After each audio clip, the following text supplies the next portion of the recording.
long time ago, in a little town called Sleepy Hollow, there was a school teacher named Ichabod Crane. Now, Ichabod was a tall, skinny man who was quick to use a ruler on naughty scholars. Ichabod didn't live in the town of Sleepy Hollow.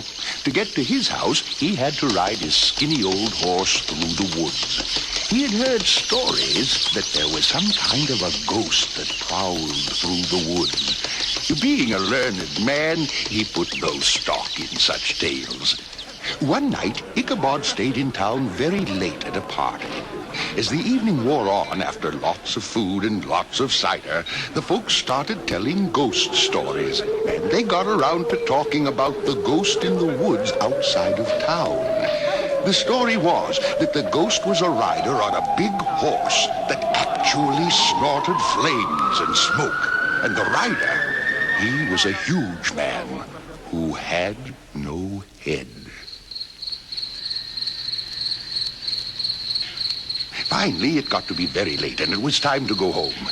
Now, old Ichabod wasn't exactly scared, but then again, he wasn't too keen on riding through those woods this late at night. Well, he got on his skinny old horse and started off for home. As he rode through the woods, the full moon shone with an eerie light, making all kinds of spooky shadows. An owl hooting in the distance didn't make him feel any better, so he urged his old horse to go a little faster.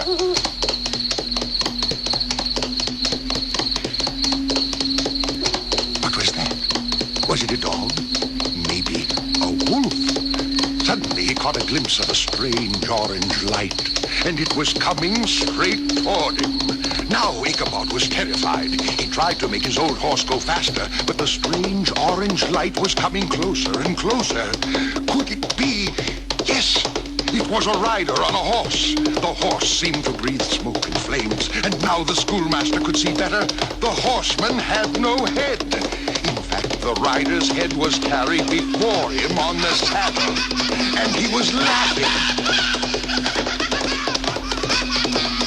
The craziest laugh you've ever heard. The Headless Horseman was coming very close to Ichabod now.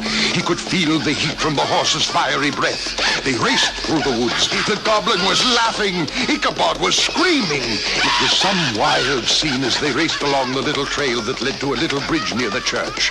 Just as they came to the bridge, the Headless Horseman suddenly stopped. His horse reared up. And what happened next is the scariest part of the story. The goblin rose in his stirrups and threw his head straight at Ichabod. The next day, Ichabod's old horse was found near his master's gate, but the saddle was missing. Later on, down by the old wooden bridge, they found Ichabod's hat, and close beside it, a shattered pumpkin.